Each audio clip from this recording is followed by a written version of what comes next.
Hello, everybody. Thanks for joining us for our presentation today, Rotational Throwing with Scott Bennett and Andy Bloom. My name is Dan McQuaid. You'll be hearing my voice today as well as the voice of Roger Einbecker and quite possibly Roger's dogs if they make it back in time from their pedicure appointment. We're coming to you from the beautiful suburbs of Chicago in the middle of the United States of America. Together, Roger and I run the McThrows.com site, which is bringing you this webinar.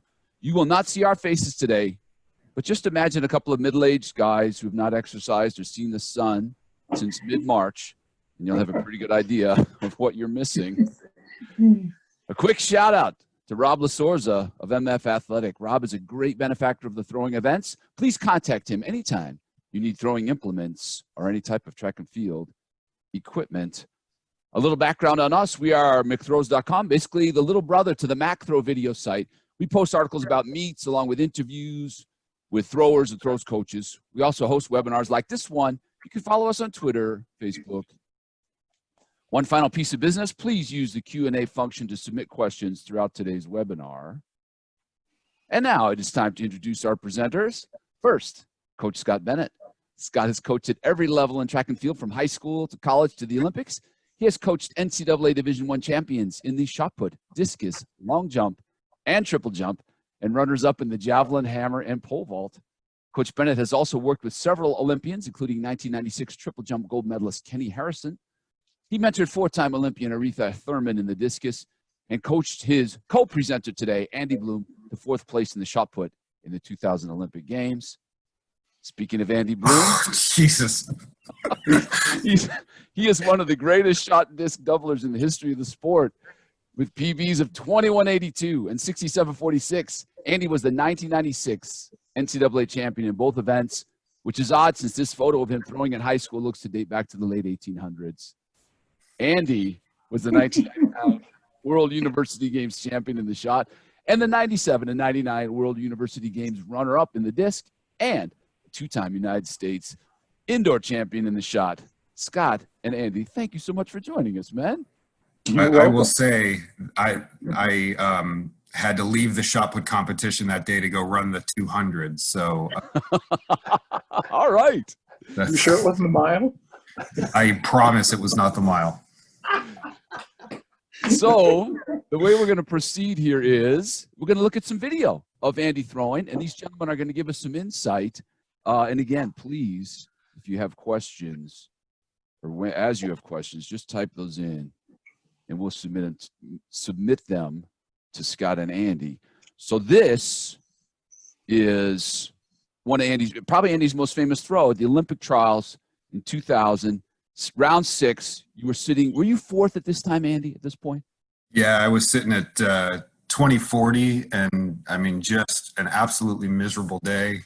And CJ Hunter actually put me on the Olympic team. He kind of knocked me around a little bit off on the side, and you know, CJ, I think, had a reputation for not always being the nicest guy, but God, he put me on this Olympic team with a little bit of pull your head out of your ass and go get it done. So he gave you the pep talk before your round 6 throw? Yeah. I was over on the side and kind of cursing myself and not the positive self-talk that anybody wants to hear. And he grabbed me and said, pull your head out of your ass. You know, no matter what happens on this next throw, he goes, it doesn't matter if you win the world championship next year. Whatever happens on this next throw, you have to live with for the next 4 years. And so pull your head out of your ass and go get this shit done. And so for you coaches out there, this is a lesson, right? anytime your athlete needs a big throw, there you go. You've got the pep talk. You got the pep talk all laid out for you there. Yeah, that's it. Andy, you had been struggling with injury, I want to say, that summer, correct? Yeah, I hurt my back about 6 weeks before and spent 3 weeks doing absolutely nothing. My first training session back was July 3rd. And really, I think I threw a 16-pound ball one time between maybe June 1st and the day of the trials, which is like July 20th. And I mean, really had some problems with my back. And then, I had competed a little bit here and there even after the back problem, but canceled a trip to Europe. I was supposed to compete in Rome and just didn't feel like it was the best time to do it. I knew I was in shape for this, but the day before I qualified terribly, and just cramping up and down my legs, could barely walk out of the ring. My legs were cramping so badly. So some of the emotion that came out after this throw is, just the accumulation of 6 weeks of frustration and really an entire day of frustration. I mean, I knew I was in shape. I had big throws with the 15 and the 14 in the weeks leading up, and my discus was really going well. And so I knew I was in shape. And then this throw finally, it's not technically perfect, but it managed to come out. And you were behind Adam Nelson, behind CJ, behind John Godina here, right? CJ was leading. Yeah, he was out at 21 mid. It must have been about 2180. And Nelson, I think, was sitting. Yeah, Nelson was sitting in second, and John was, I think, 21 even, and then I was 2040, and then Kevin Toth was behind me. So this was, and I don't want to overstate it. For a long time, it was considered to be one of the better shot put competitions, at least on American soil. Absolutely. I throw 2161. Godina fouls. Nelson jumps in and absolute bomb, 2219, and then lost in the whole thing. CJ actually PR'd on his last throw. So in the last 4 throws of this competition, we had 3 of the longest throws in the world, and 3 PRs. And I think they had to stand them up in the 100 because we were so loud. Well, I just remember you just lighting the thing up. As soon as you threw what you threw, the other guys just got amped up too. It was great. It was contagious. I told Adam later on in the summer, because when I PR'd in Doha, my 2182, then he followed that up with like 2170. And it had been kind of a lackluster competition. I think John was winning it going into the last 3 throws. I felt like I lit that kid up sometimes. Adam just responded so well to the emotion of competition. It was, it was fun. Those were some fun days of shot putting. Would you gentlemen be interested now in showing us why this throw went so far? Yeah. Well, I think the first thing that a lot of people emulated was your position and the entry. And so I think a lot of people might want to hear what your thoughts were as far as getting into this particular position when you hadn't earlier in your career. Yeah, it's funny in doing all this. I think we have. We looked at the throw, or maybe I looked at the throw from the '96 NCAA meet, and I'm a little bit bent over, not like this. Honestly, I was very kinesthetic. I did a lot of repetition to drill, and I was never good enough to break the habit of falling into the middle of the ring. I mean, I was so excited to get to the front of the circle that my tendency was to always pull the left shoulder out and fall the ring, and I would lose my left leg, and I couldn't sprint out of the back. And so there was a day in 1995 when I was recovering from a pretty major car accident. You were actually gone at the SEC's indoors, and I was in North. Yeah, I remember. And I was playing with, it's one of those days where at the time I just couldn't get anything done because of the injuries from the car accident. I just didn't feel good. And so I was standing at the front of the circle doing standing throws. I went, well, if this is the position that I want to be in at the front of the ring, what I want is the simplest path from the back of the ring to the front of the ring puts me into this position. And so I kind of did just a really slow walk through Nickerson of, okay, if I'm here now, what's the simplest path to get there? and I was bent over in the back of the ring. And it came from the position I knew I wanted to be in at the front. And what we realized was I just wasn't smart enough to figure out how to stop falling into the ring with my left shoulder. And so being down like that forced me not to race out of the back of the circle. And so I could get everything to happen. And I come up, you know, I mean, that's a position that's very similar to what people want, but the left shoulder is closed and I can sprint down the path that I wanted. And I didn't have to worry. I didn't have to take the time and the energy to think about not collapsing because I couldn't collapse because of the position that I was in. Right. Look at that shin angle. I mean, a shin angle like that does set up a tremendous sprint. Now, there's a lot of people whose minds going through the throw, they're just thinking right. You know, all they're thinking about is when they set up a great shin angle and then they don't use it. They just go strictly to sweeping and using the right side. So yeah, I would, even with this throw, I'm cutting the back off a little bit. I'd rather be on the big toe of my left foot, just even a little bit better, because I can sprint better off the big toe. Mm-hmm. You know, remember we worked on it a ton. Remember when whenever we wanted to change something like from the center through, you change something in the windup or in the entry just a little, and it was kind of like, it made you think about the new way of doing it versus, you know, for me, yeah, my personal philosophy was that I needed, you know, I needed a ton of repetition. You know, I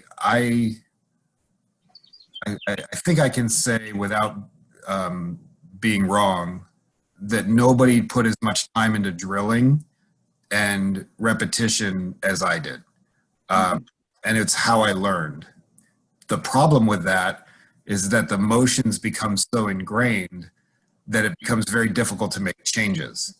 And so by changing the windup and changing the start, it kind of hits reset, and then I can change the technique. And you know, for a little while, you know, like if I went back to the windup that I used in 95, all the technical flaws would come back, even the things exactly, because the technique becomes this one unified thing. And so, you know, we were really smart in using a lot of left-handed throwing and left-handed drills to try to break habits, but you can still see bad habits that I had in high school and that I had early on in my throwing career that's you know, just became really monumentally challenging to break.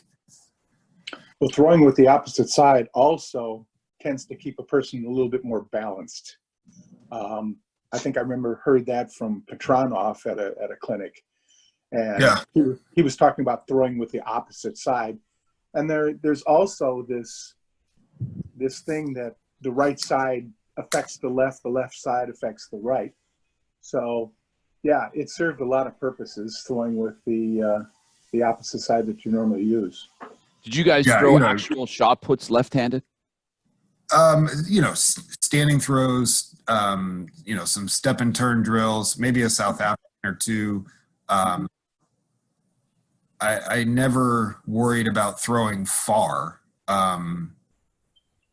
with my left or my right hand. You know, I think I probably have the worst practice PRs of anyone who ever threw far. But at least with the 16 and with the 2K. But drills, you know, there were days in the fall of 98, so getting ready for the 99 season, I was doing around 400 technical movements per day. Wow. And that was, you know, and that was typically me standing out in an outdoor racquetball court with a medicine ball and just throwing against a wall. So there was no distance for it to go. I was 20 feet away from the wall, so every throw went 20 feet. You know, and we were making up new drills and things to try to get the technical movements that we wanted. and 25% of all of those drills were done left-handed, just to try to focus on the technique. And then I would go over and do like 50 real light, easy throws with the implement. But most of the work that I did that fall was just repetition, super slow motion, just trying to feel position and lock into a technical groove. Scott and I have been reminiscing a lot lately. I think I threw 20 meters in a meet. My best training throw that week was 17 meters. Wow. And I did a lot of training like that. I mean, if you saw me throw, turning it up in competition was never the problem. The emotion to throw hard and throw fast was never the problem. And that was the whole idea. You got you got so grooved, and I don't even know what percentage of total effort you can say you did, but you did it with a variety of things: the squishy balls, the med balls, heavier throwing balls, and again, you got some event-specific strength from doing these movements with heavier stuff. In some cases, not only did it help you stay back with the implement, but it also increased your strength throughout those movements. Yeah. We made a lot of stuff up. The greatest throwing alternative implement ever is a Gatorade bottle filled with sand.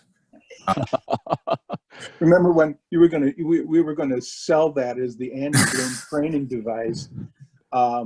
You could send your $20 in, and we'd mail you an empty Gatorade bottle with there instructions.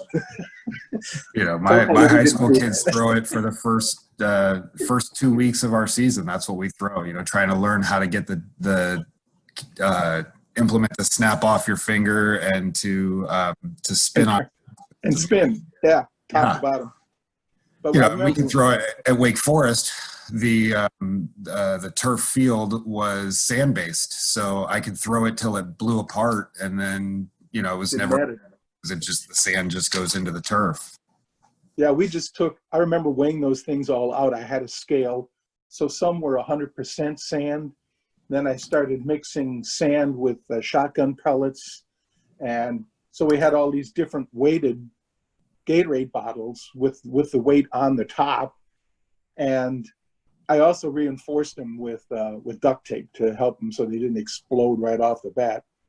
But if they did, so what? You just went and got another Gatorade bottle. Yeah. Hey, could you gentlemen comment on this position here, and we'll start working our way through the throw. But Andy did a nice job talking about why you started low here. Is this the position that we were looking for, that you guys were looking for? I'd rather see the shot back about 5 degrees, more rotation, and my left armpit pointed more down the middle of the sector. I never worry about the left arm because it's easy to cheat the left arm and have the left arm be in the right place, but the shoulder in the wrong place. So I would, when I coach my kids now, I talk about the shoulders being north-south, and right now I'm just a little off of that north-south line. It's hard to complain about this throw because of all of the everything that this throw meant. But if my shoulders are more north-south and the right foot at this point, I would like to see it more behind the left heel to create more separation. Yep. It would be a better position. Go back right there. If I'm in that position, but I'm already starting my sprint, then this is going to be a really big throw. And I always like viewing from behind. And what I look at now when I'm evaluating a person's throw is, where is that left foot pointing as he's breaking contact with the ground? And I think the left toe should be facing, just somewhat to the inside of the right sector line as you're breaking contact. And a lot of people, I think one of the biggest mistakes people make in both shot and disc is that just as they're breaking contact with the left foot, it's facing the left sector line. So now you've over-rotated, Yeah. and there's no way you're going to land in the middle. If you drew a line down the middle of the circle, you're always going to land to the left half. And then there are consequences of over-rotation out of the bag. Well, and you know, sorry, I'm watching my right foot not move like it should. But, you know, we talked a lot about splitting the circle in half from the toe board to the ring. And if you're standing at the toe board looking at the back of the circle, the left side of the ring is the powerful side of the ring. And so everything, the right foot should come down just outside that line, right? I'm on the weak side here because I didn't get off my left as fast as I needed to, because right there I'm on the pinky toe of my left foot instead of on the big toe, and you can't sprint off of the pinky toe. And so if I'm just a little bit faster out of the back of the ring because I'm in a better position out of the back of the ring, now I come down just a little bit faster, a little bit earlier, and that right foot, instead of pointing at the guy in the white shirt, is pointing at the photographer. And this is a 22-meter throw, you know, because, you know, it all starts in the back of the ring with setting up the position, because our technique was so simple. Every movement is created from a stretch reflex that occurs in the movement before. And so there's really there's very little active engagement. Everything is a reaction to what happened earlier. You know, and I think that's why I was able to throw farthest in the biggest meets, because our technique was relatively simple. I mean, they're really, you know, we talked in meets, it was, you know, around your left, sprint harder, you know, turn the right harder, stand up harder. You know, there was never everything that we talked about was from the waist down, because the upper body was just supposed to do nothing. Mm-hmm. And this brings up a couple of issues of biomechanics, because that was my background. That's how I kind of viewed things. And it had to make sense of what we were doing mechanically if we were going to embrace it. And again, just like a hammer thrower, you can't accelerate in the air. There's an action-reaction thing. So as he's sprinting, it's just like coming out of a starting block, okay? Now you've set up linear speed, and then you convert linear to centripetal and centripetal up through the post.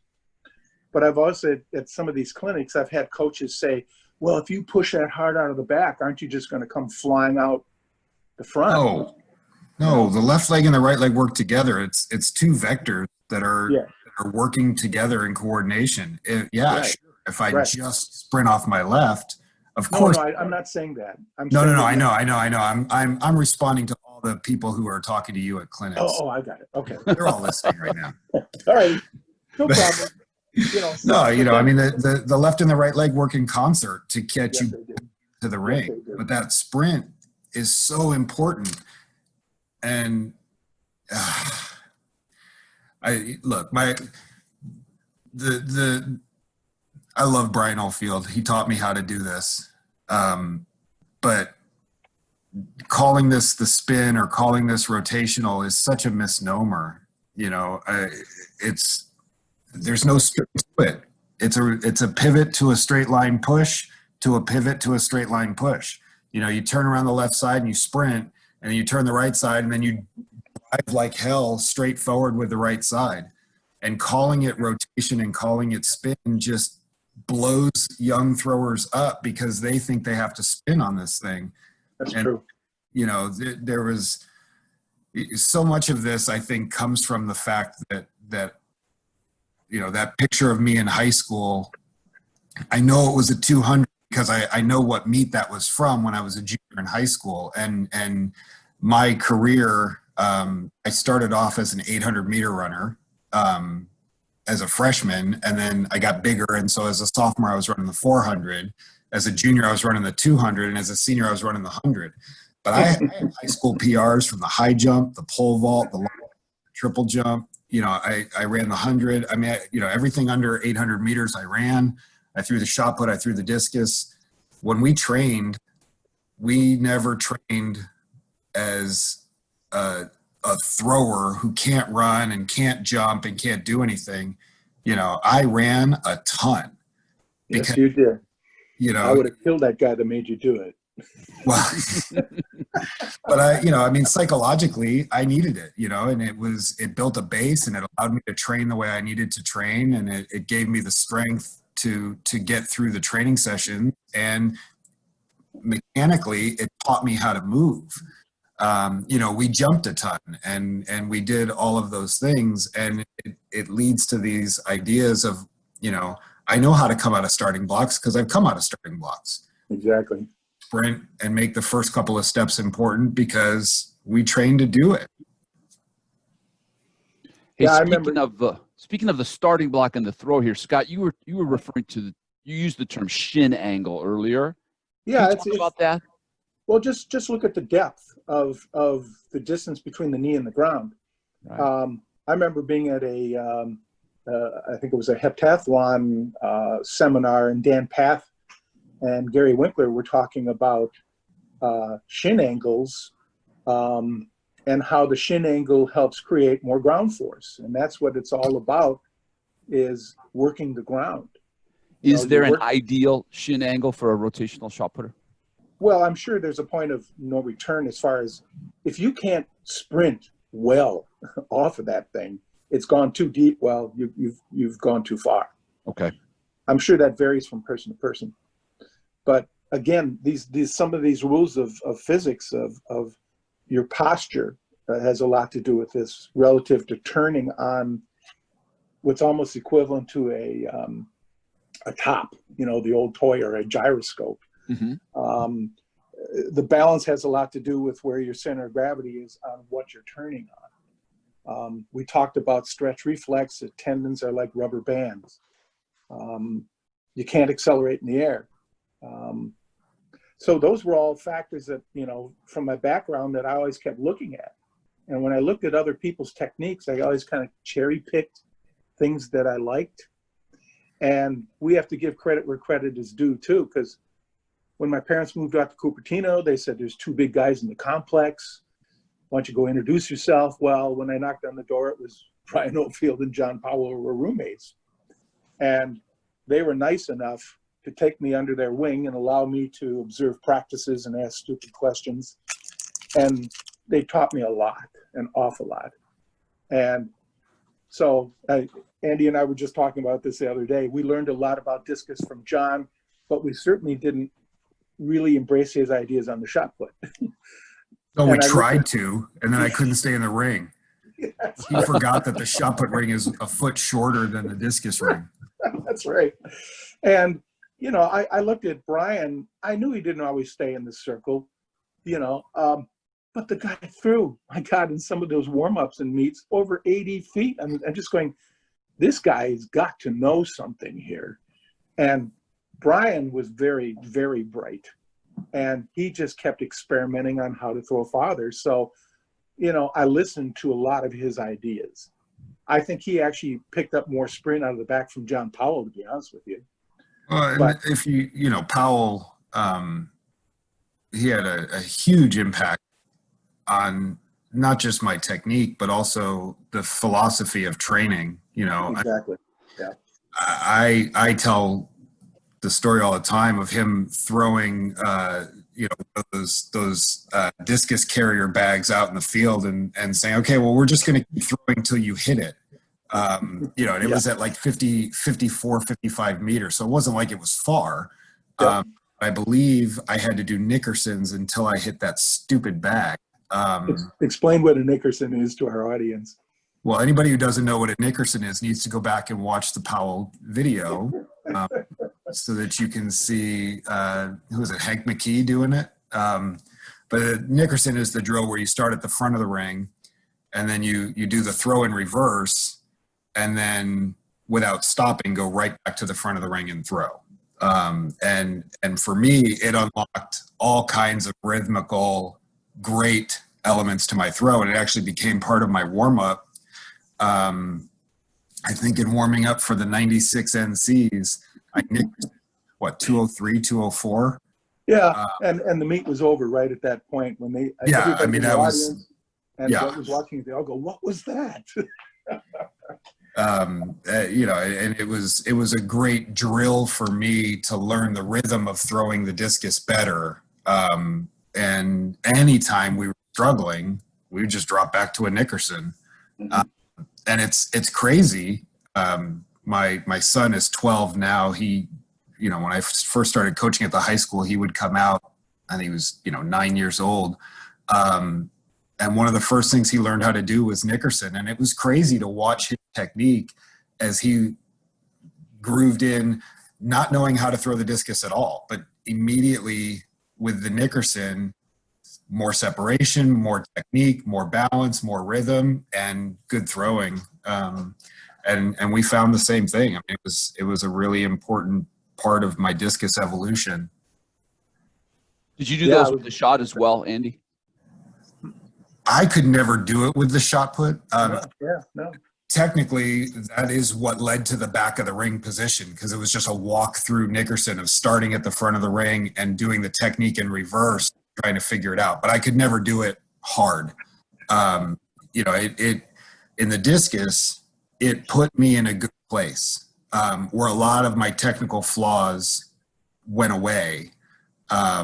You know, I had some problems with my head would crank around, and you know, my left shoulder would drop. And as soon as I did Nickersons, all of those things stopped. And so that's why it became an important part of my, in meets, my standing throw in the discus is embarrassingly short.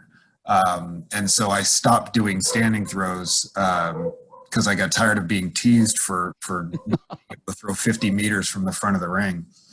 But I always Nickersoned because it put me in a nice groove. Hey, Andy, at this moment in your throw, are you going to push off that left foot at all? Yes. Can you talk about that? Yeah, I mean, you can see that my hips are starting to elevate as I'm driving off the left, and then the left and right working in concert. So the left drives me. If the right's not moving, I'm going to go out of the front of the ring. But the right side is coming around as a result of it staying down in the back of the ring and having a good path. You know, Barnes, I think, described it better than anybody else. In his video, he talked about like an ice skating movement with the right foot. So the right foot stays down in the back of the ring, and then you get that push off like you're skating. And then, you know, as you look, the right foot is tracking with the inside of the leg. And then at the last minute, it cranks around hard to create that linear rotation. So That's it's a the balance. conversion. Yeah, that's the conversion of linear into centrifugal. Yeah, so I'm tracking with the inner thigh, and then at this last minute, the right side cranks around, and then landing on the outside of the right foot, because that keeps the knee over the foot and puts you in a better driving position. So you can kind of see I'm on the outside of the ball of the right foot there, so that I stay over my right leg better. And then just when the left foot taps, turn that right side and drive up and hard through the end of the throw. Yeah, it's kind of interesting. I hear some people, some coaches promoting the idea of coming out of the back, pushing off the left, but driving the right knee up high. And I know Godina did that. Again, I think that promotes a little bit too much time in the air. I remember Brian saying that consider the center of the circle downhill, and that as you're skating, you're coming around and dropping down onto that so that you can accelerate quicker. As the old saying goes, you can't accelerate in the air. Yeah, you know, we always used to talk about the hips and hip height, and that, you know, if you watch my hips in the back of the ring, you know, it really doesn't matter what my lower body's doing. If my hips come up, then I'm going to settle into the middle and everything stays level, and then the hips come up again at the end. And so the thing is hip drive and, you know, keeping track of where the hips are as you come out of the back of the ring. I remember to prove the point of kind of thinking about that the center is lower. Brian, one time, I don't think it was with you, Andy, I had some other athletes there, and he took us over to a slight decline of a sidewalk. And we had a 35-pound weight sitting back on our shoulder. And if you go down a slight decline, you have to drop, right? Yeah. And the shock or the weight just stayed back on the hip, and you learned how to come around and drop on. So we were basically doing very slow line drills with a slight decline. And that really helped groove in that feeling of, you know, turning the hips around, landing with the butt and the heel to the front, keeping the implement back on the hip, but the sensation of dropping and accelerating the millisecond that foot hit the ground. Yeah, I mean, I used to, you know, kind of putting both ideas together. Powell had a drill where he wanted right foot, left foot to both come down at the same time, which, you know, if you're going to come out of the back of the ring and sprint off the left side and get your right and left foot to both land simultaneously, that's where you learn how to really crank in the air and work the air portion of it. And so I used to do that off of a step. So that same idea of Oldfield with going downhill, but, you know, from a 12-inch box, push off the left side and then get both feet to land at the same time, you know, which... Yeah, the only way you can do that is really crank the hips. Yeah, but you learn how to crank the hips in the air. Yeah, it's overcueing. It's overcueing, obviously, but at the same time, it made the point. You know, it grooved in the right movement. Well, you know, we were working on a lot of these things early, but we were fortunate to be involved with, you know, some of the stuff going on with the Discus that Bing Yu was doing out of North Carolina. Mm-hmm. You know, and some of the things that he was finding with throwing the discus far, essentially the only consistency between far throws was the non-support phase. And so, you know, his hypothesis was that the non-support phase was the single most important phase in throwing the discus far. You know, it had to be a certain time duration, and there were a lot of places in the non-support phase where you could screw up a good throw. Sure. We spent a lot of time focusing on that. You know, we really, you know, it was a big part of that time in the air right there and how little is happening, but yet how much is happening. I mean, there's some positional things that we're working on, trying to get the right foot to turn in the air so that when it hits the ground, it's already turning. Exactly. Yeah, when that research first came out, you know, you and I interpreted that as being, okay, if we're going to increase non-support time, we want to push out harder. Okay, so that gave you a little bit more in-air time, but then you had to really crack the whip to come back in. Yeah. Some people interpreted that as, I'm going to really drive my knee up and basically hop up to increase my non-support time. The only problem with that, they were wrong. Now, there's too much time in the air. Yeah, there's too much time in the air, and you're gonna slow down. You know, so that to me didn't make any sense mechanically. Can you, gents? Hey, Scott, there's a question. Sorry. It's really, I think the question is trying to address young throwers and start positions. So Andy kind of represents, you know, a real low starting position. We've got a number of other throwers who are pretty upright at the back. How do you teach the starting position to younger throwers? What do you think the most important points are? Well, I think when you wind up, you know, it's kind of wind up and flex the knees at the same time. So it's like loading springs. I see people do that, but then the next movement, they stand right up. So, you know, I think the cue, correct me if I'm wrong, Andy, but yours was to wind up and now think about big circle, right? Do you want to address big circle in your thoughts there, Andy?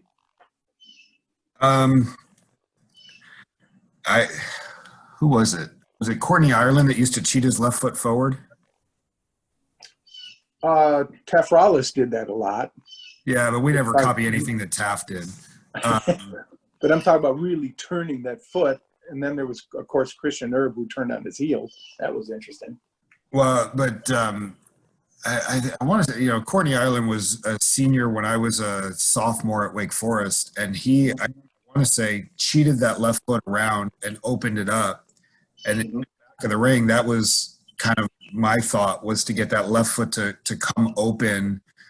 And, we talked a lot about if you split your body into quarters, and you think about, a lower left, lower right, upper left, upper right, all the way through the throw, there should be 1/4 ahead and 3/4 behind. So as you look at me coming out of the back of the ring there, I'm really working hard to keep the right foot, right hand, and left hand back while the left foot is moving forward and ahead.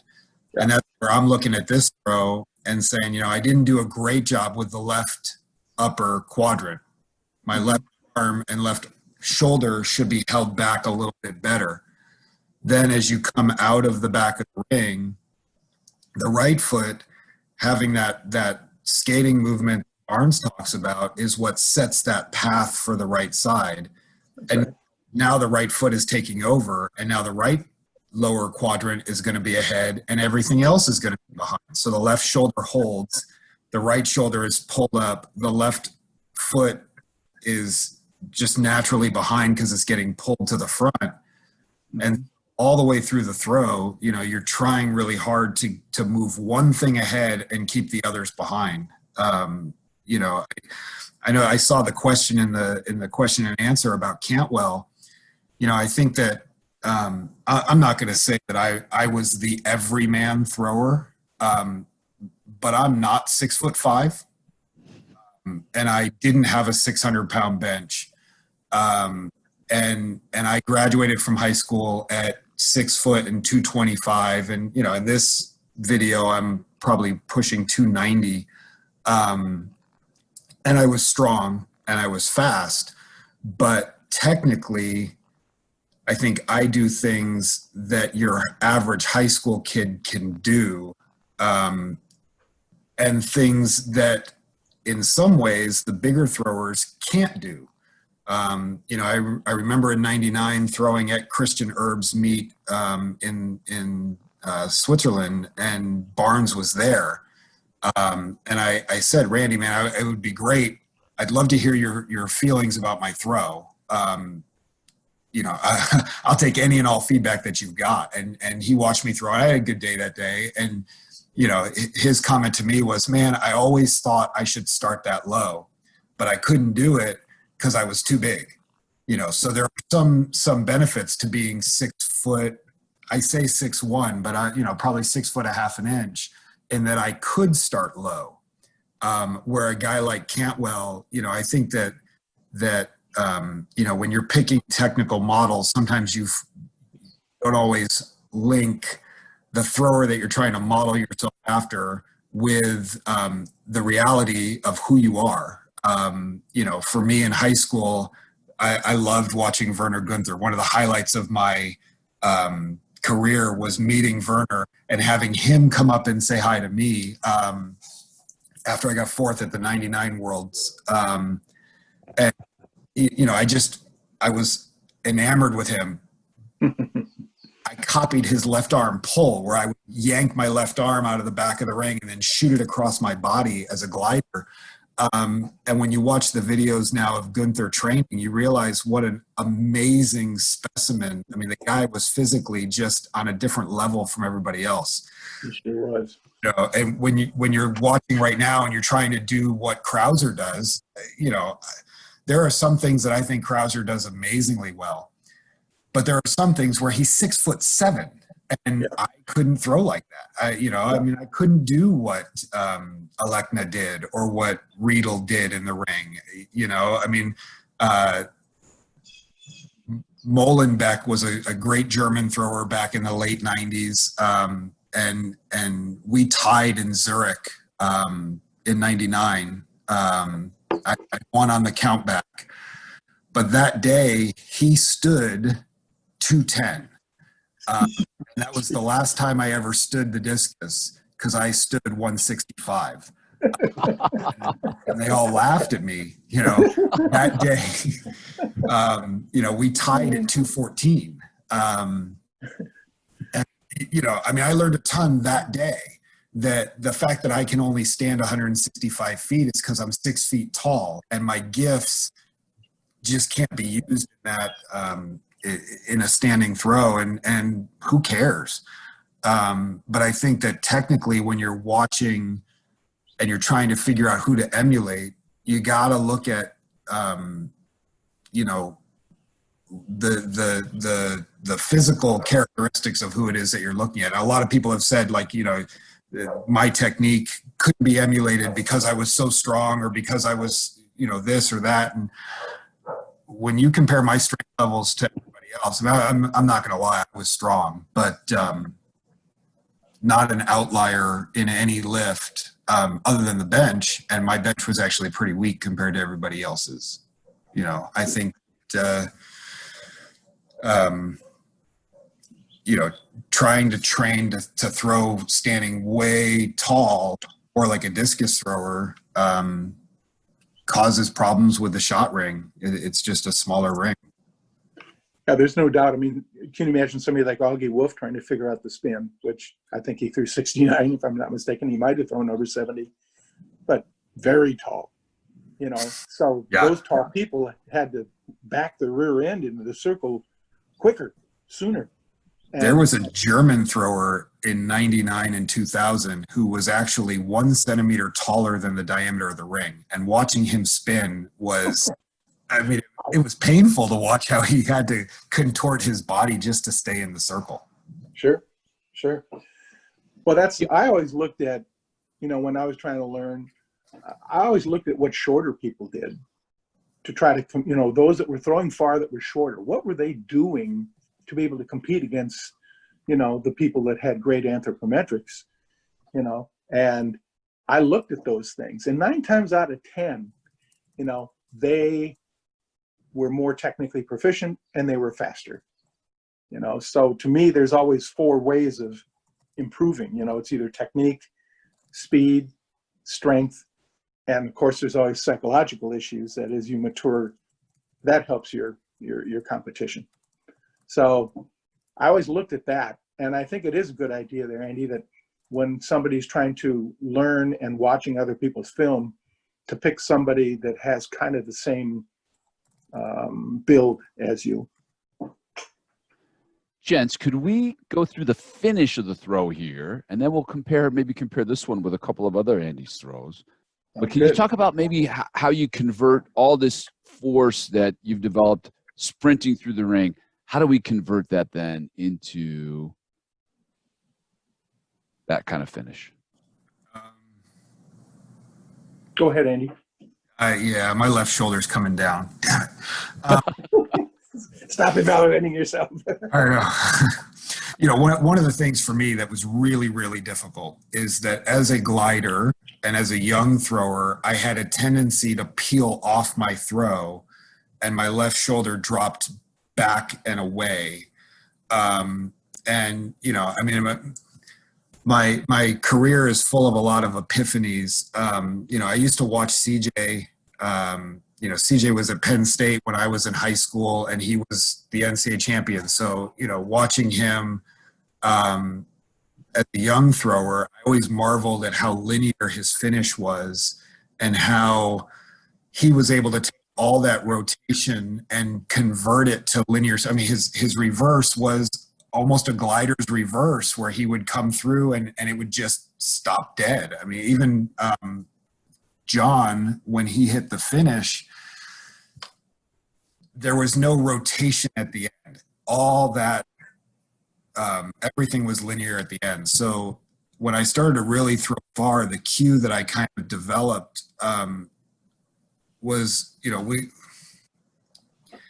to me, the mistake that people make is they believe that the right side works together and the left side all works together, but that's not how your body works. When you walk, your right leg moves forward and your and your left hand moves forward, and you're running the same thing. So the force and the actions work across your body better.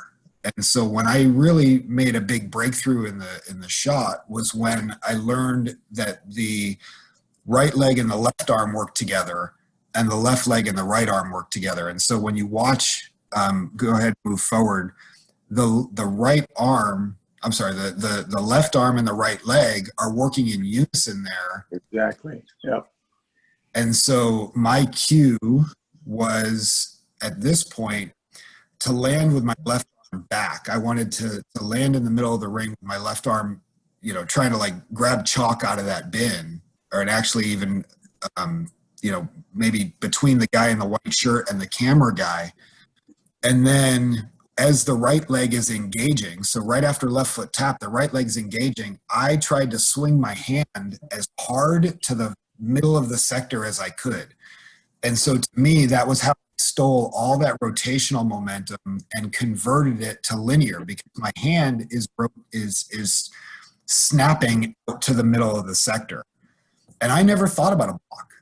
I never worried about a block. I worried about swinging my hand as hard as I could with that left hand out into the sector. And if you watch me as I'm walking into the ring, at this point in my career, I was doing a lot of like walking in the ring going, trying to keep my face relaxed. Because my high school coach used to always show us video of like Carl Lewis sprinting, and would talk about how relaxed his face was and how you could watch his cheeks going up and down. Mm-hmm. My mindset was I need to be relaxed and fast. And so I'd walk in the ring going accelerate, accelerate, accelerate, accelerate, because I'm trying to start slow and easy. And then at this point, once the right foot hits, I'm accelerating by getting the right side moving fast and the left arm moving fast. And then at the finish, the left leg drives up and the right side finishes. But the right side can't. I lost a lot of good throws by trying to overgun the right side. And really, if you try to crank on that right arm, the only thing you're going to do is screw up the ball, and then you end up with a hand that hurts like crazy because, you just lose contact. My only memory 20 years later of my PR in Doha was how long my hand was on the ball for, because I didn't try to goose the right arm. I remember getting in the ring on that throw going, okay, I already got second. Right, I got second at the Grand Prix final. So now I'm just going to try to get in and accelerate the hell out of this thing.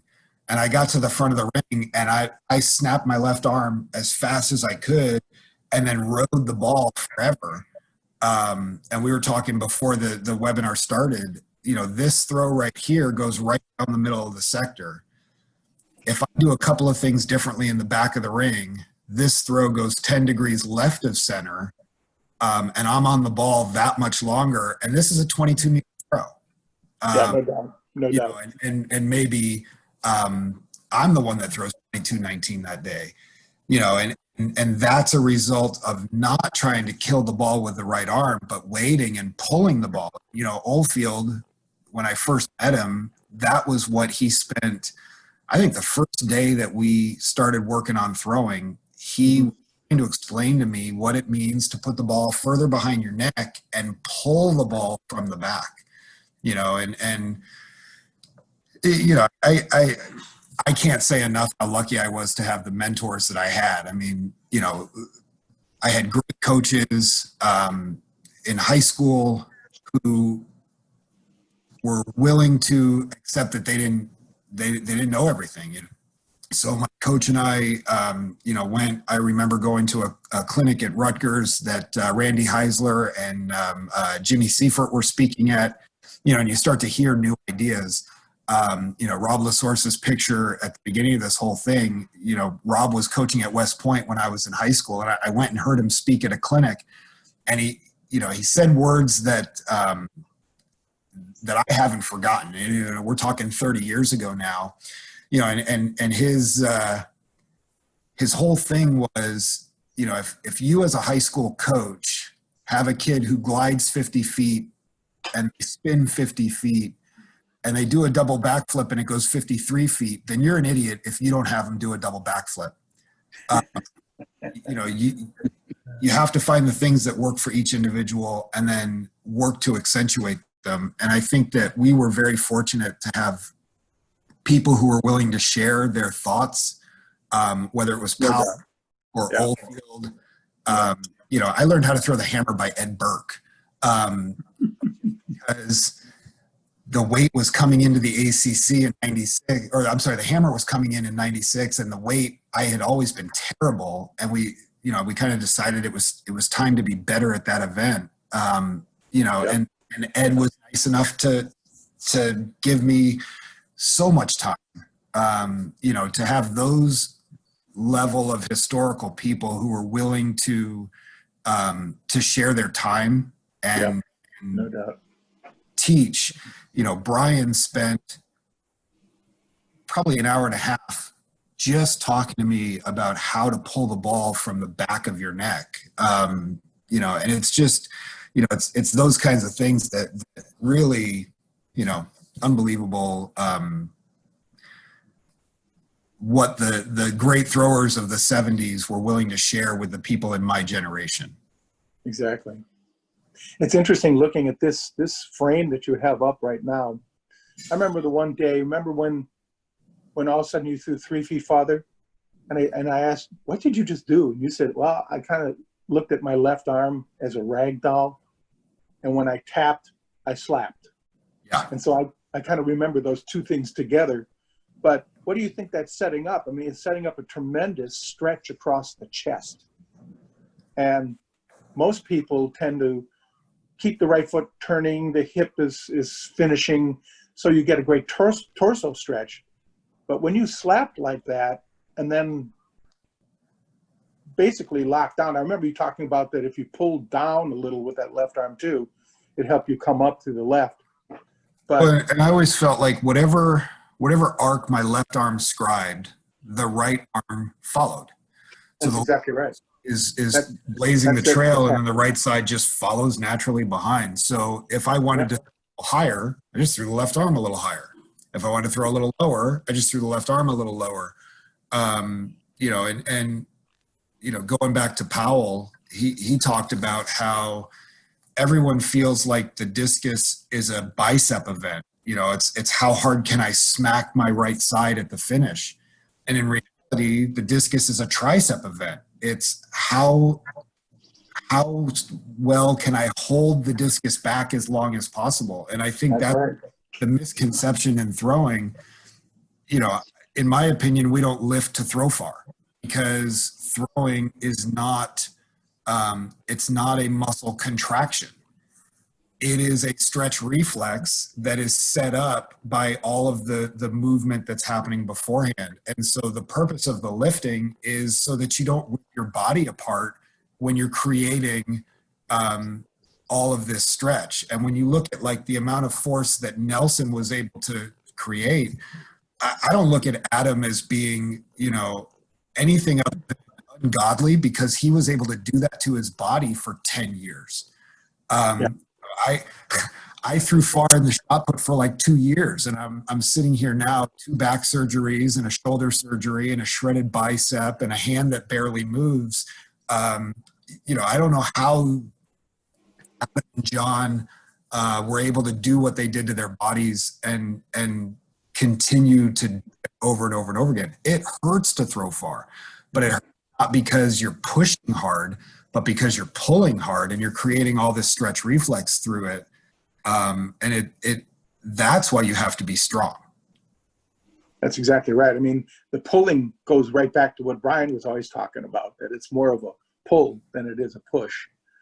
Yeah. And can we go to, open that throw up right there. Now let's take a look at a couple other throws. But when you slap that left arm, basically, you're setting the angle of release. Yeah. You know? Watch this throw, because this throw, I think that the left arm, look how relaxed it is. Look at the shin angle, tremendous. Now it holds, right? You turn farther there. You see where you were when you landed? Yeah. Your heel was to the front, your butt was to the front. But you did drop your shoulder a little. Well, shut up. This was actually, you know, we were playing with a lot of things. I mean, this is U.S. indoors in 2000. And, you know, technically when you, like, what I like about it is look at the left arm, how relaxed it is. Yes. I mean, And at this it's point, right even with the left knee. Doesn't get ahead of the left knee. it's inside of the left knee. Yeah. I mean, Yep. we had a discus drill where we worked on keeping that left arm inside the left knee. Yep. Coming out of the back of the ring. Yep. And you can see, look how fast the left arm's moving, right? It's the right side is not moving at all. It's still in picture and you can see it, but the left arm is blurry because the left arm and the right leg are cranking. Exactly. Because they're working together to create the stretch reflex to pull that ball. And yeah. Yeah, well, the main thing is to look at the extension of the legs. I mean, Yeah. you were putting some kind of force. Not only were you accelerating on the right, but when it got to the power position, you tapped, you slapped, and watch those legs come to extension. I mean, that's why you squat, to be able to create that kind of power and lift with the legs. Well, and Watch, you know, watch the legs come up. that right foot's in a better position than the throw at the trials, and that Yes, hip, it is. the left shoulder, we were still grooving. You know, we were still experimenting at this point. Yep. Yep. You know, you can see that left knee move ahead while the left shoulder is down. I mean, it's somebody asked me, like the Roger, can you go back just a little bit right there? Why am I in the crouched over position? It's the next 3 frames of film right here, because that was never a position that I could get into where my left shoulder was that far inside the left knee. If I was standing up, I'd already be gone. Yeah. I'd be going to the front of the ring already. And I would have fouled on the left side. And you can see the sprint there better Yes. than on that trials video, where you can see right side is moving, but the left side creates a very clear force vector out into the second, creating Exactly. a straight line push and driving up through the end of the throw. I think, you know, there's a lot of misconception that you need to, you know, reach out over the toe board and all of those kinds of things. And it's a great way to learn how to foul. You know, if you try to get to the finish and reach out over the toe board, Yeah. the force that you create in the back of the ring is going to bring you up over your left side, as long as you don't train to go over the left side, right? I mean, if you take standing and you're coming out the front of the ring and you're taking full throws and you're always trying to stretch out over the top of the toe board, now when you get into a meet like this and you're excited and you push harder out of the back of the ring, now you're just going to end up crowding the toe board because you're training to move off your right and onto your left. In reality, you have no force, no power when you're on your left. The power's on your right. God, And actually, that shoulder comes down.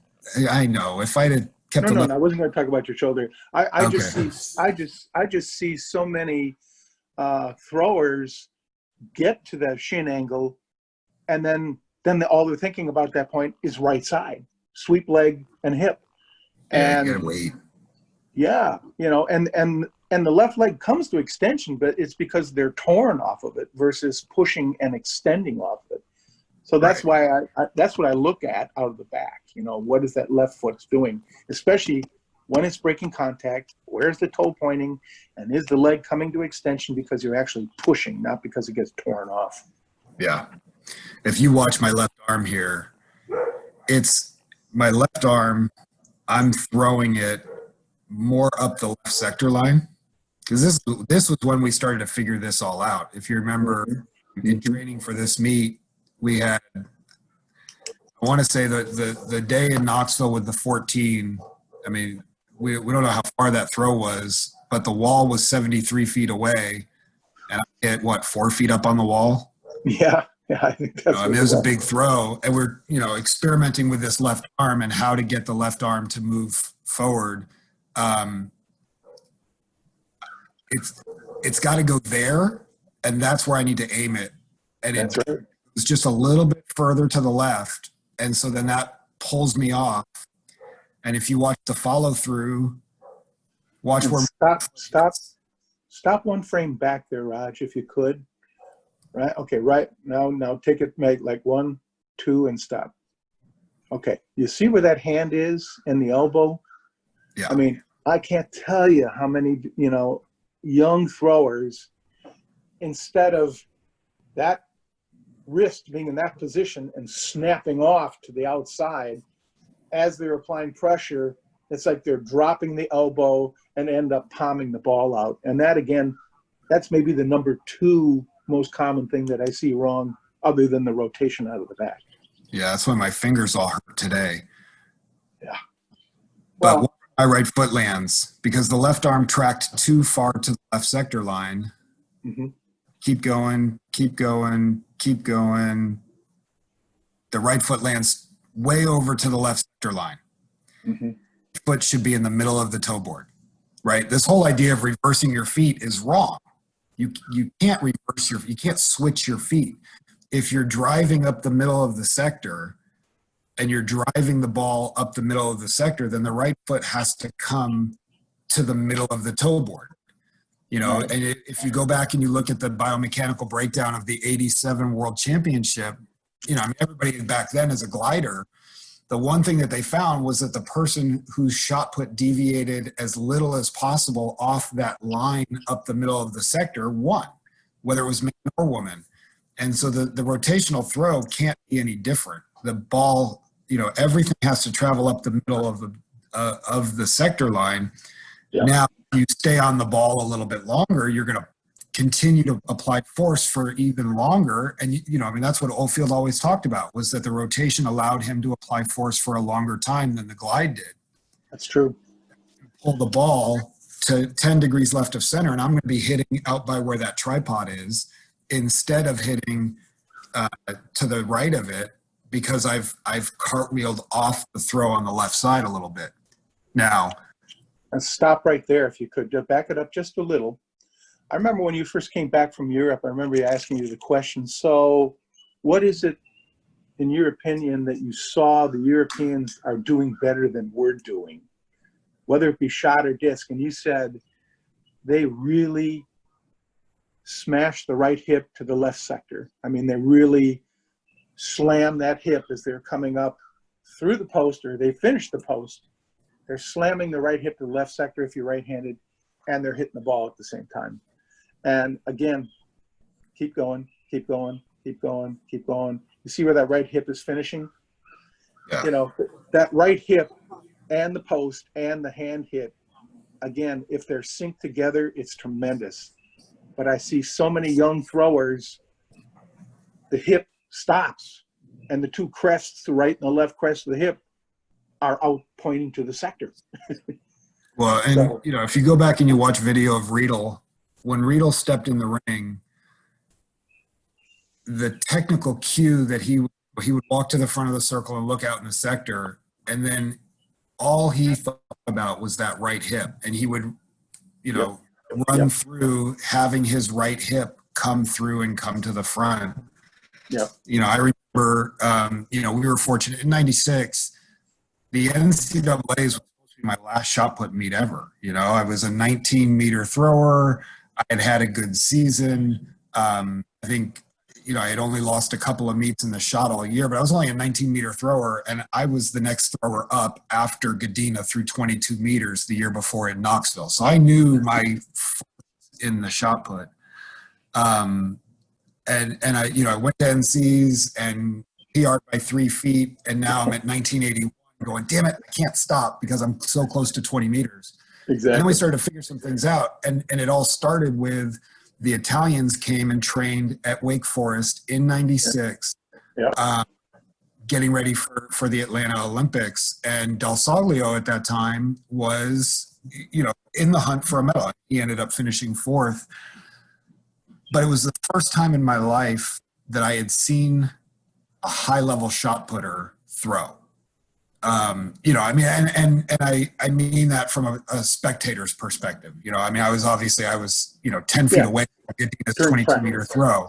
Yeah. But I sat outside of the ring and watched Del Soglio have his last workout. and just marveled at the power of the finish. And I don't know that I had ever appreciated that until then, was how much power, you know, you just can't get a sense of that when you're watching video. And I used to watch the Feuerbach video constantly. You know, I mean, I've seen Mac's video so many times, you know, these old VHS tapes, you know, that wore out. The sequence in any video is the jet airplane sequence of shot putters in Feuerbach's video. I mean, if you want to get jazzed up for a meet, just watch as they're, you know, doing the sonic booms as guys are throwing far. Yeah. You know, and you just, though, you can't appreciate how much power there is. And so watching Dalsoglio do that, I started to realize, you know, that's what was missing in my throw was the finish. And, you know, then we started to work on how do we do that. And you know, technically, you know, this position through the end of the throw, that was a drill that I did, you know, and I would do hundreds of them. And, you know, you're as guilty as anyone for making it so that I could never grocery shop without doing turns. And you ruined him socially. You know, it's hard to meet girls that way. You know, maybe I think what we could do, can we take a look at just that last C-Ray shot put video and see it in full motion, so we just see the acceleration pattern. And then we better move to a little disc, or we're going to run out of time. This is Discus right here. Oh shoot! Oh, not oh shoot! Discus is better than the shot put, anyways. That's the one where he's. That's the one where he's in the black and yellow outfit. Yeah, it's the last one, 2143. Sorry. Bottom of the list. Oh, there it is. It's not like we rehearsed this at all. Right. There we go. Ooh. No excitement. Absolutely none. Well, this competition, the meet record going in was, I think, 2080, 2085. And Toth and I broke it like 7 times that day. And we just kept, like, I went 2090, he went 2095. I went 2105, he went 2110. And this was the only time I ever threw 70 feet that wasn't a big meet. And it was because Kevin and I were just having fun, you know, talking back and, you know, going back and forth all day. But, and you lost by this is, again, you can see, you know, if you go back, Roger, go back to the beginning of the throw. Hold on one sec. Sorry. Let me get. It's hard to move the slow motion one. There we go. Well, if you watch, go forward. See my left shoulder lag? Like, that's what I wanted to get. The left shoulder lagging while the left leg is moving ahead, and the right foot stays down, down, down, and then it gets that skating motion that Barnes talks about that creates the impetus for the right side to come through. There you go. And you sprint, and now you can see that right side cranking in the air. And then as the left foot comes down, you're going to see the left shoulder come through. And I think I still peel off at the end. And right there, that's where, it's just like an ice skater that brings the arm in to facilitate faster movement. When you land on that right, that left arm comes in and squeeze the knees. Well, you're going to accelerate like crazy on that right foot.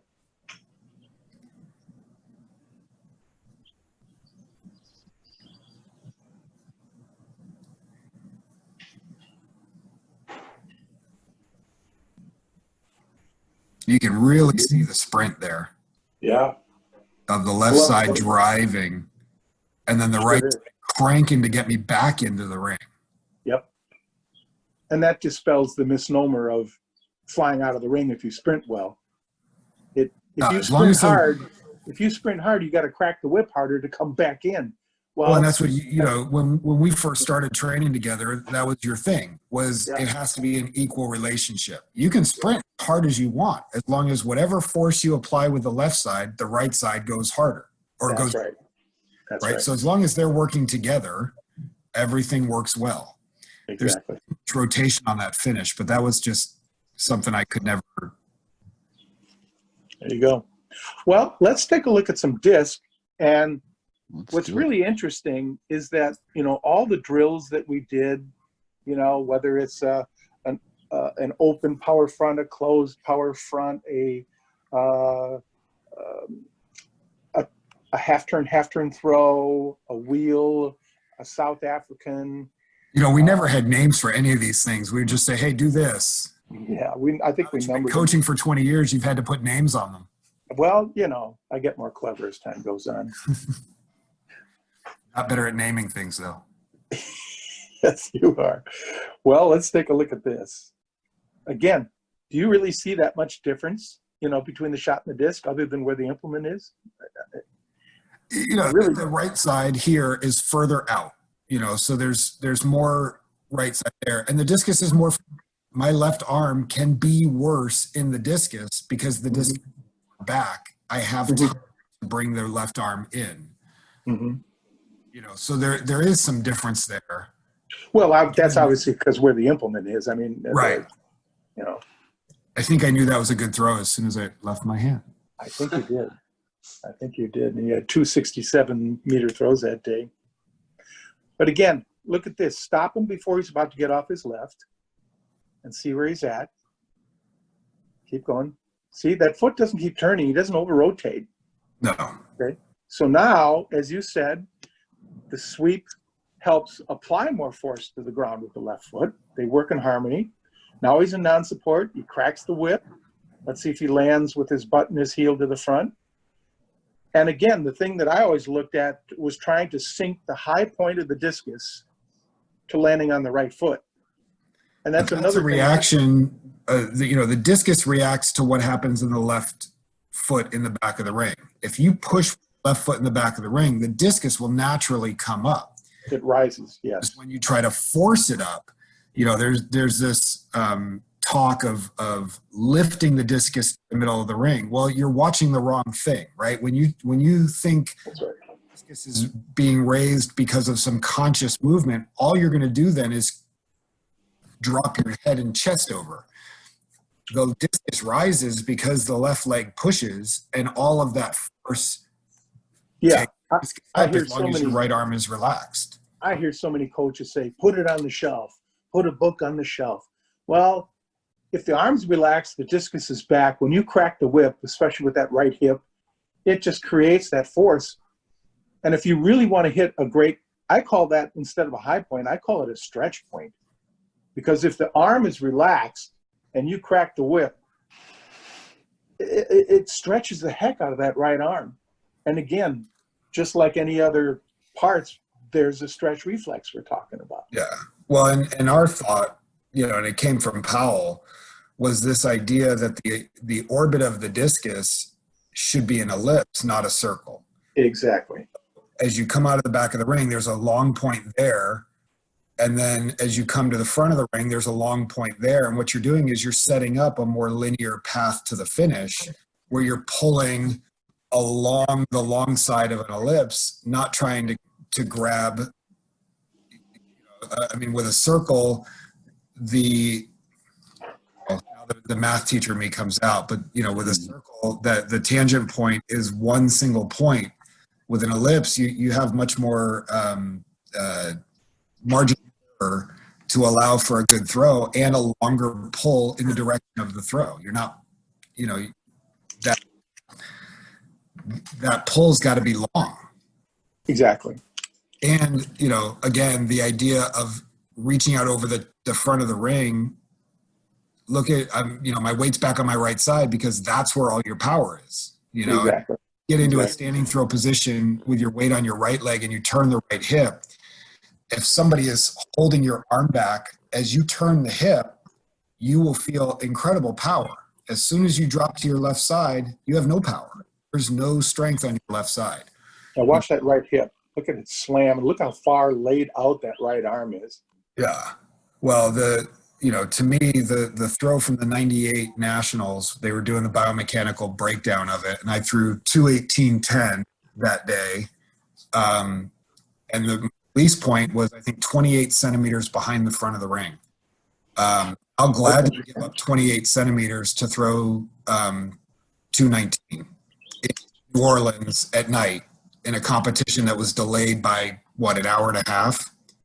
Right. Yeah. You know, because it was John Davis who was throwing discs into the pole vault warm-up area and chalking his face. Hey, Andy, you know, Andy, is the left arm action here the same as you were describing about the shot put? Exactly. it not as much. And you know, I found a rhythm in the shot that just worked, and it broke my heart because I love the discus. I mean, it's where my initial success was. It's what I always wanted to be great at. And I just was in the 99 season. I don't think I had a meet. I had one meet under 64 meters. I threw 63.80 at the St. Louis Grand Prix, but I won. It was a massive tailwind that day. But I was just strong, and I was technically on top of things, but I was never really grooved into the rhythm of throwing the discus the way I was the shot put. And it just broke my heart. And I actually found that rhythm in 2004. I was starting to really groove into some great things, and then I herniated a disc in my back, and I was forced into retirement. But I was always looking, you know, what is the rhythmical thing in the discus that's going to allow me to really blast the throws that I knew I was capable of. And it was hit or miss. You know, I mean, I had meet like 99 99 Prefontaine where I threw 67.06.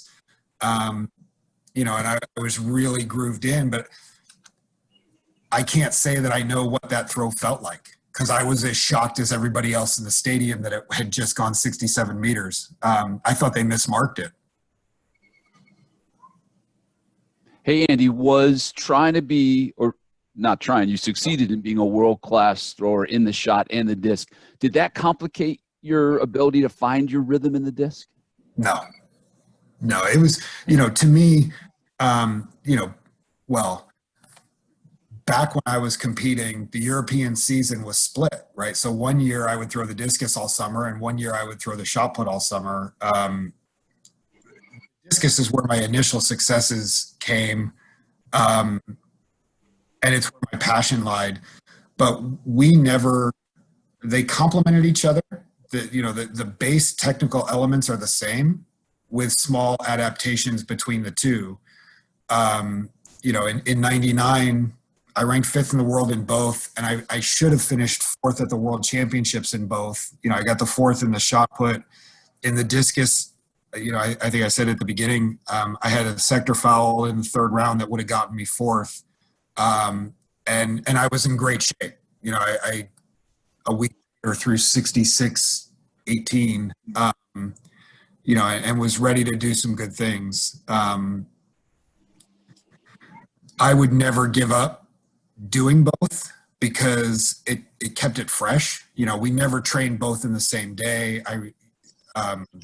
There were, you know, Monday and Wednesday were shot put days. Tuesdays and Thursdays were discus days. I mean, it was Monday, Thursday shot put, Tuesday, Friday discus, Wednesday was plyometrics.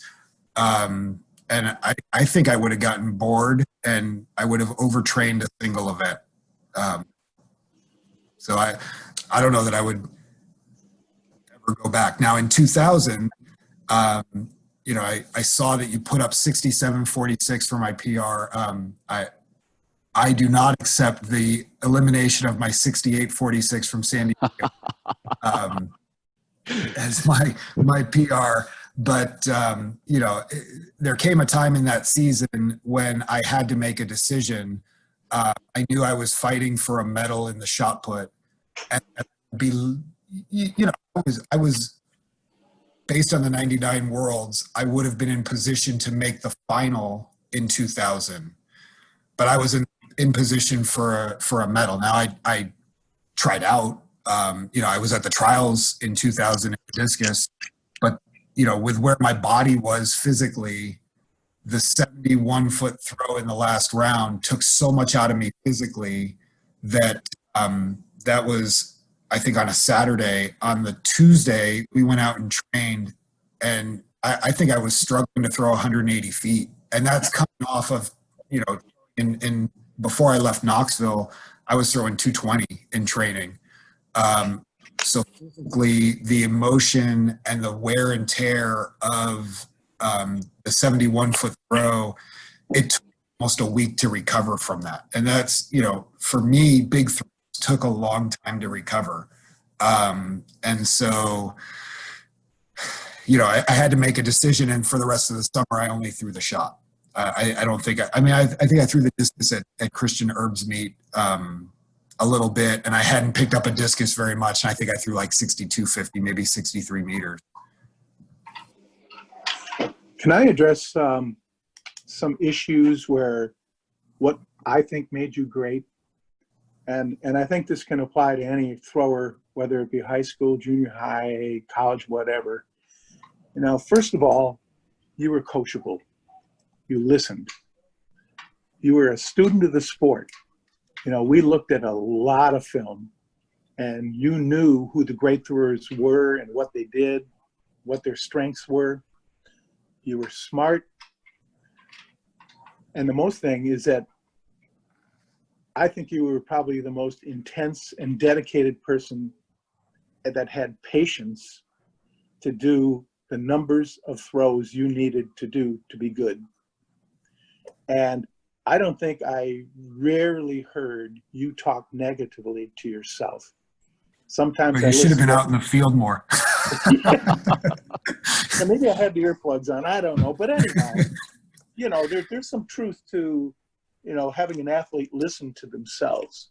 If they're really putting themselves down, well, that's a pretty negative thing.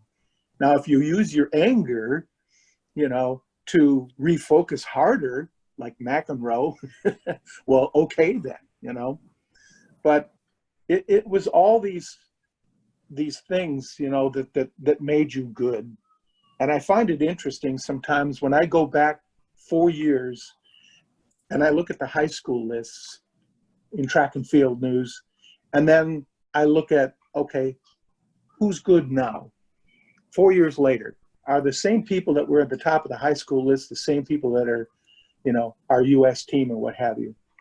And rarely it is, but more often than not, it's the people further down on the list that were just hungry.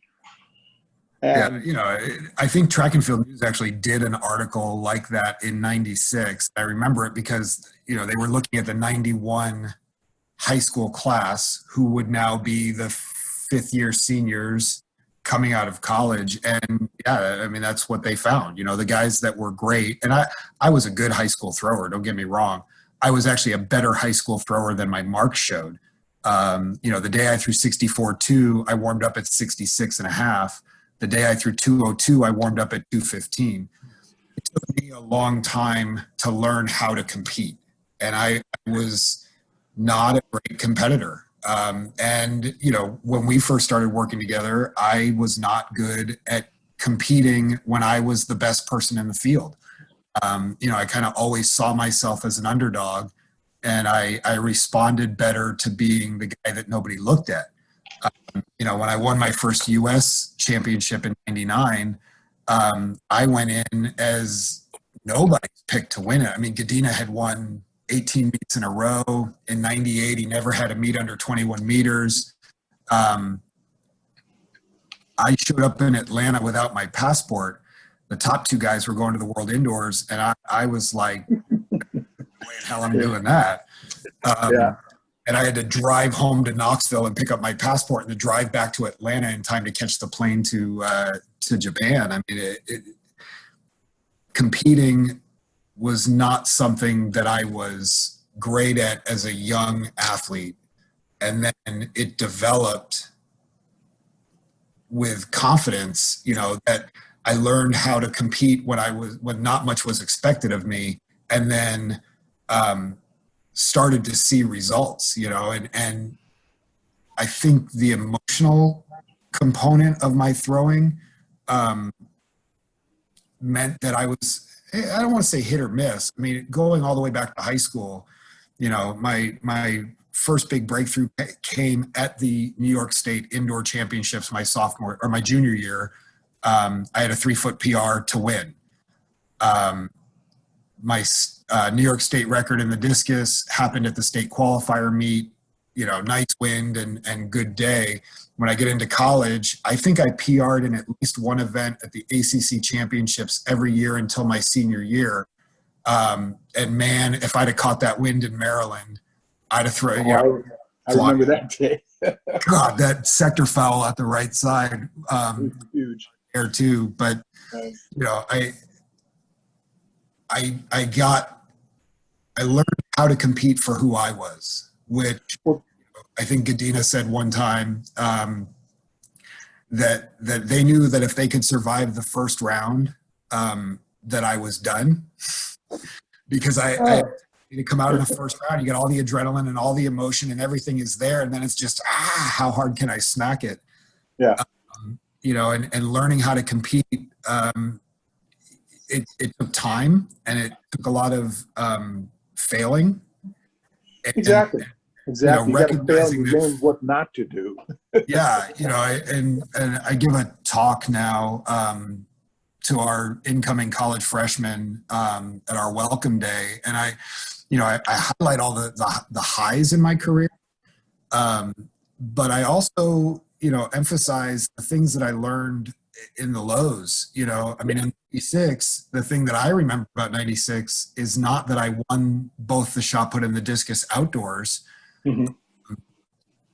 but that indoors, I finished last in both events. And so I have the distinction of the best improvement anyone could possibly have, from finishing dead last and saving a 48-foot throw. So I think that's the only throw on the record from the NC's indoors in '96. There you go. Round, and then 3 fouls in the weight, and then recognizing that through failure is how you learn. And Good point. I think that I had a lot of gifts and a lot of things that led me to succeed in this sport. Part of it was also the sport. I do well in the individual nature of it. I do well in the, how many hours can I log just working on, turning my right foot an extra 10 degrees. Those are the kinds of things that my personality does well with. You're a puzzle solver. And I don't like people. So individual, just you and I sitting out at a ring for 2 hours and never talking to each other works well. Well, I think we better field some questions here before we run out of time. What do you guys think? I saw Mac had asked about how I learned how to compete, and I think the biggest thing was recognizing that failure is a learning opportunity. And I think from John emphasized the importance of learning from everybody else. And my goal was if I could learn from the mistakes that John and Brian made, then I don't have to make those same mistakes. And learning how to compete for myself took persisting, despite the fact that, when I was young, kind of coming up in this sport, the sport didn't do and I don't want to say this the wrong way. There were a lot of people that discouraged me from ever trying to be great in this sport. Now short throwers are recruited and they're looked at as having ability. I'm going to go ahead and take a little bit of credit for what, Adam Nelson, Tony Washington, myself, as undersized throwers were able to do. But for all of us, there were people who were telling us that you can't be successful, you won't be any good. I was 18 the first time that I was told that I was not going to be any good. And that. How about take a lot of pictures? This is your last U.S. team. Well, and I'm not going to mention his name, but he was the Olympic coach in 2000 and the first person I got to look at, after I made the Olympic team. And it gave me great satisfaction to be able to know that 9 years earlier he had told me to hang it up, and there were other people at USA Track and Field, but the people who supported me and believed in me believed that I could be great. And I had a belief that every day I could throw a little bit further. And to me, that was the goal. And so, a couple of things that people said as I was young and growing up, 23-12 is just Randy's PR. Somebody's got the furthest PR of everybody. Yep. And, the head coach at my high school used to constantly say, inch by inch is a cinch and yard by yard is hard. And, from the time that I started throwing, all the way through my freshman year, all the way through my sophomore year and into my junior year, I think I PR'd every single meet, sometimes just by a half an inch, sometimes by 4 or 5 inches, and sometimes Right. Yeah. But it was constantly looking at improving myself. And then by improving myself, I developed into a really good thrower. I got to give credit where credit is due. Ralph Moore walked up to me as a sophomore in high school and said, I think you got something here and I'd like to work with you. And we went on a 3-year path that led to a New York State record. Evan Brown and the things that he did and Dave Kaiser and the things that he did built a training base that allowed you and I to do the things that we did. Yeah. And Powell and Oldfield and Ed and even guys like Peter Farmer who gave insight and were really there. And then later on, when I was good and having the opportunity to talk to Mac and hear his thoughts, when my technique was a little bit more grooved in, and going down to the Chula Vista and meeting Ben Plucknett and hearing his thoughts and having Randy Barnes. The thing that's so great about this sport is, the reason I made the Olympic team is because CJ Hunter told me to pull my head out of my ass. And in doing so, you got a guy, that's what's just about this sport. And, the camaraderie and the support, and you see it now. An article a couple of years ago about Krauser and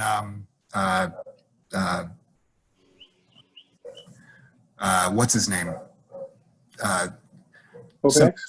Yeah, and how they're such great friends and how they support each other, and that's what this sport is, and So, But the bottom line still was, when somebody told you couldn't do it, you had amazing determination and drive, and that was my point earlier of another quality that makes people become great. It helped that there was a support group there of people who did believe, and we were able to work together. And one of the lessons, I know Dave Kaiser is out there, and I don't know if he remembers this, but he was my coach as a sophomore at Wake Forest, and there were a lot of days where you say there's no negative self-talk. Part of that is Dave. We used to struggle with discus, and I just couldn't groove in, and I just couldn't find it. And I would have days that were miserable, and it would snowball. And I was not good at that back then, of having a bad day and letting it go. And at the end of practice, Dave would say, okay, before you got to tell me 3 good things that happened today. And there were days when my answer was, well, I didn't kill you. I didn't kill me. And, because they were bad days, and, and you mature and you start to figure things out, Yeah. Are there any more questions out there, Roger or Dan? I think we're in good shape. I think we're about ready to Wrap it up. about ready to end it. Yeah. But you guys, thank you so much. That was just fantastic. Good. It was my pleasure. It's been a long time since I got to sit and just talk about throwing. It's I haven't spoken at a clinic in a long time, so this was a pleasure. I appreciate it. We're really happy that you took the took us up on this offer. That was really, really nice to hear Well, from. thanks, guys, and thank you for doing these webinars, because obviously a lot of people aren't able to practice, and those that can are still have a thirst for knowledge, and that's the name of the game. I never denied Andy seeking knowledge from other places, but we always brought it to the table and pretty much said, okay, yeah, this makes sense, we'll try that or not. You know, some coaches' egos just don't allow their athletes to speak to other people, which is a shame. But I think the most important part, again, is come to practice without baggage, have a plan as to what you're going to do in practice, and you better have kind of rehearsed the night before and had a plan as to what you were going to bring to that practice that day. And you were always very good at that. Yeah, you know, I think we worked really hard at technical proficiency and training, right? I mean, Yeah. there were days when throwing far was important, but they were relatively rare, and really they were the build-up for the big meet. And other than that, it was about becoming a better technical thrower, because I never had a problem turning it up when it came time to turn it up. But Exactly. I needed a technique that allowed me to turn it up and become a stronger competitor, rather than a technique that was going to fall apart when the adrenaline started pumping. Exactly. And we used an awful lot of heavy and light implements, both shots and discs back then. I know it's really popular now, but I guess just by the use of those types of implements, you got event specificity strength from heavy, but you started throwing real far with light. And there's Well, and you know, it allowed for a training base. You know, I mean, you see a lot of guys that, you know, when you're throwing hard in training, 20 is a big workout. I've had shot put workouts where I did 100 throws. They weren't far, but they were right. technically proficient, and we were working on something. You know, and we did a really good job at the beginning of every season Of building a base. What are the technical things that we want to work on? And we usually picked one thing in the back of the ring, one thing in the middle, and one thing at the front. And it you know, locked into it for the season, but it gave us a blueprint for how we were going to move through. That's right. That's right. Frankie Martinez just asked a question about the best resource for continuous throws education. You know, the beautiful thing right now is that the internet makes everything a lot easier than it was when I was Does it? coming into things. And, you know, the words of Brian Oldfield, no man is completely useless. He can always serve as a bad example. There's a lot of bad stuff out there, and there's a lot of stuff that I don't agree with. Look at you know, I'm not saying you have to throw far in order to know the event. I mean, Scott was a middle distance runner, and he worked with jumpers before. You're divulging secrets. I know. So, you know, clearly, if you've ever seen him throw, you don't have to throw far to be a great coach, but you have to know the event, and you have to have some ability to talk. And the problem with the internet right now is that there's so much BS out there, and some people that don't have any idea what they're talking about, and they don't have a background in biomechanics. And, you know, one of the things that I remember from our first opportunities working together at Wake Forest was, you know, I'd come out to practice and warm up, and you'd be finishing up with the long jumpers and the triple jumpers, and the same things you were saying to them, you were saying to me. Low to high, slow to fast, put something on stretch. You know, Jeff Gorski talks about all the time that the javelin and the discus are the same event. And one of my warm-up drills to learn how to sprint better in the discus was to sprint with a left leg drive that looked a lot like a javelin crossover step. You know, I know Mac is out there, and, you know, multiple Mac, it's the athleticism that you bring to it, you know, and the similarities and the ability to go and look at things and that drives your innovation. You know, when I wanted to learn how to cast the weight better, I actually spoke to golfers at Wake Forest. You know, we had some NCAA champion golfers, and I wanted to find out how they get a golf club to move without pulling with their shoulders. You know, that openness to listening to what everybody has to say, and then being smart enough to be able to filter it out. You know, I mean, Peter Farmer had a big impact on my discus throwing because the stuff he was saying was so batshit crazy. It led to a great conversation between Scott and I where we realized that the things he was saying and the things we were hearing were different. But it all came from this conversation where I said, you know, this is what Peter's saying. And he goes, that doesn't make any sense. And, you know, it led to like a 2-hour conversation. Yeah, I remember. You know, Well, we better wrap it up here, huh? yeah, well, you know, I'm a teacher. I could go forever. Well, thanks, you guys. It was just fantastic.